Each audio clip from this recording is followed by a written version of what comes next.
find out how much he has moved. On the radio this morning, Jacob, you said that you would vote with the DUP. Mm-hmm. The DUP have said categorically tonight they're going to vote against the Prime Minister's deal. Does that mean that, as of this moment, you would vote against the Prime Minister's deal if it comes back? Well, I've always thought that the union of the United Kingdom is more important than the European Union, and maintaining the integrity of our country is of fundamental importance. So I'm strongly influenced and guided by the DUP's concerns about the union in the backstop, and I want to see their concerns addressed in a way that gives them thorough reassurance. And the question is, can that be done? And if it can't be done, well, how will you vote, Jacob? If it can't be done, I'd be very surprised if the meaningful vote got brought back, because I'd be surprised if it came back unless the government was confident that it could be passed. I'm sorry to sort of slightly press you on this, but if it did get brought back, I can't imagine why the Prime Minister would want to do this, but she might. If it did get brought back and the DUP voted against, you would vote with the DUP? I've said I will support the DUP if the deal is brought back and they are still opposing it. And can you see, I mean, in your discussions with the DUP, anything that might bring them on board? It's a very difficult question to answer, because the text of the withdrawal agreement sets up a potential mechanism that would allow for Northern Ireland to have different regulations from Great Britain. And I think the issue really is whether something could be done in the withdrawal bill that would reassure them that that would never happen. I don't believe any Conservative government would ever do it, because Conservative governments are unionist. And I'd be surprised if any Labour government would do it, because the Labour government, though less unionist, is probably more pro-EU and quite like to be in higher line. But as you know, European, in this case, an international treaty will trump domestic law. But only if you want to use the facility to have different rules in Great Britain from Northern Ireland. That is a voluntary choice for the United Kingdom. Yes, it is. So the United Kingdom could decide to continue to have the same laws in Northern Ireland. And if that were put in statute, that might but it plainly does, given that has been offered to the DUP, well, it doesn't satisfy. I'm not sure that it has, and I'm not sure that it has been in a form that is sufficiently robust. But but can I just pick you up on that? Because there is also something slightly odd for a Brexiter to say that the solution to the problem of keeping the union together is for the whole of the UK to continue for quite a long time, to continue to be a rule taker from Brussels. Well, the key to that is quite a long time. And there, I think... It could be decades. Well, no, because the treaty says that it will be temporary. And then... you're now believing what the temporary... I mean, you know, I think you were the person who said to me that income tax was supposed to be temporary. Indeed, income tax was supposed to be temporary. I still look forward to the day when the government delivers on that promise of the late Mr Gladstone. But this is a question of political leadership, actually. Once we've left the European Union, how long the backstop lasts is going to be a political rather than a primarily legal issue. There will be legal issues around it, legal constraints around it, but we will have other fish to fry with the European Union. And if we have the right political leadership and determination, then I think it is perfectly possible that the backstop is genuinely temporary. If the backstop ends up being permanent, that is the greatest flaw of this agreement and is the reason I've been so strongly opposed to it. I have not changed my mind on the qualities of the agreement. The reason I will change my vote is because... If the DUP move. Subject to that qualification, is that it now looks as if there's no prospect of leaving without a deal, which I would prefer, and therefore the choice is either this very unsatisfactory deal or simply not having Brexit, or delaying it for 2 years, which probably means it never happens. And how do you feel about, I mean, if it comes to it, I think it's inevitable that you will be walking into a different lobby from quite a lot of your ERG colleagues, including your old friend Steve Baker. Well, we'll have to wait and see about that we haven't got to that stage, that the DUP is not yet on board. I think a large number of the ERG would be willing to vote for it if the DUP were on board, but not everybody. And do you think there is a chance, quite a lot of people don't, that she can get her deal across the line?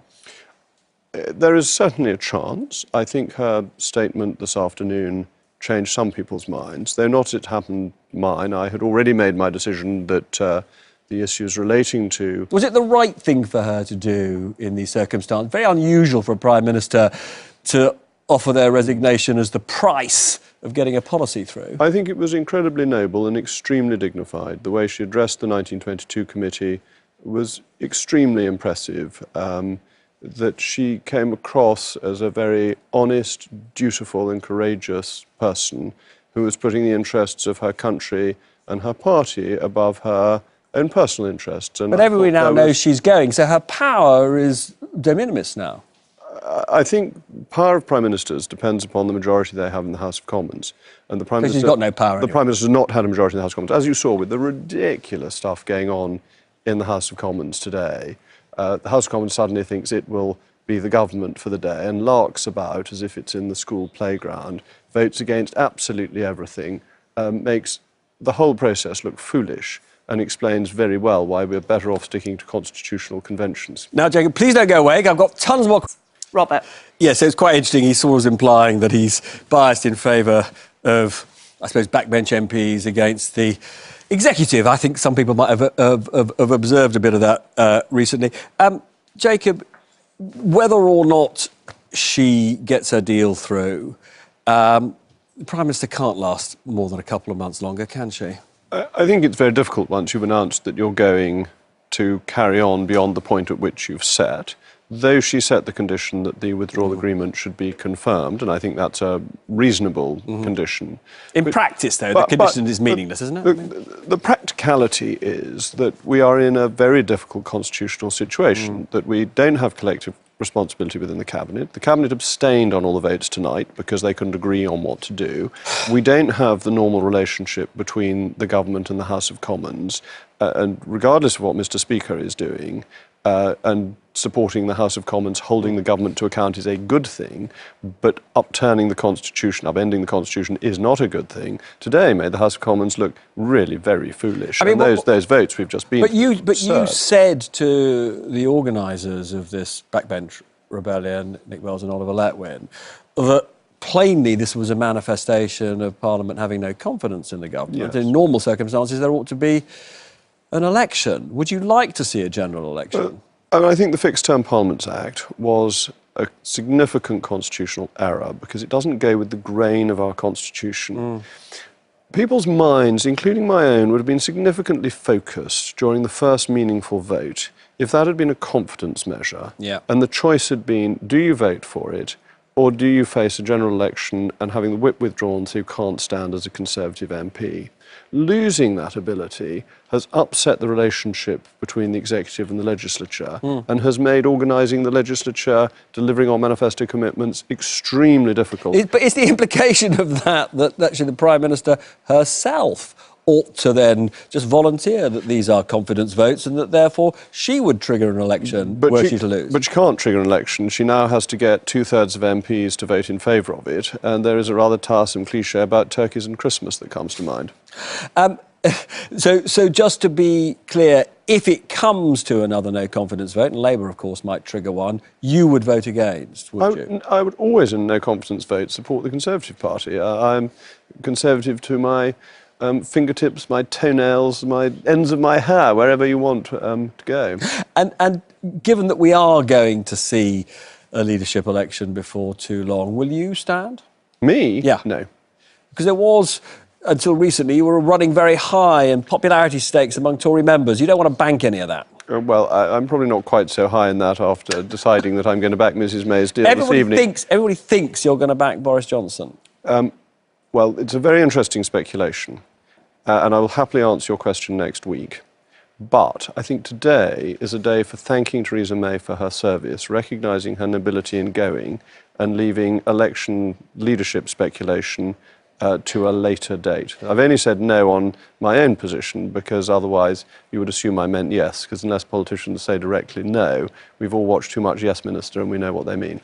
So you've now completely confused me because I did assume you were backing Boris Johnson, but let's just leave it. Look, let's discuss that next week because I do think the Prime Minister deserves dignity on her day. And just in terms of, you know, this is obviously a big moment. She made an important gesture tonight. Some people think she's the worst Prime Minister since the war. Is that a reasonable assessment?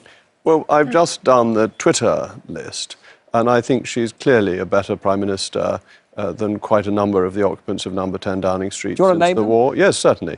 Where do you want me to start? I think she's done a better job than John Major or Ted Heath. I think she's done a better job than Anthony Eden on the Conservative side. I think she's done a better job than Gordon Brown or Tony Blair or Harold Wilson or Jim Callaghan. To be had. So actually, Theresa May turns out to be a great heroine of our times. And why you've been critical of her at all over the last few months, nobody Because can quite I've disagreed understand. with her European policy. Jacob, as ever, it's a treat having you here. Hope to see you again very soon.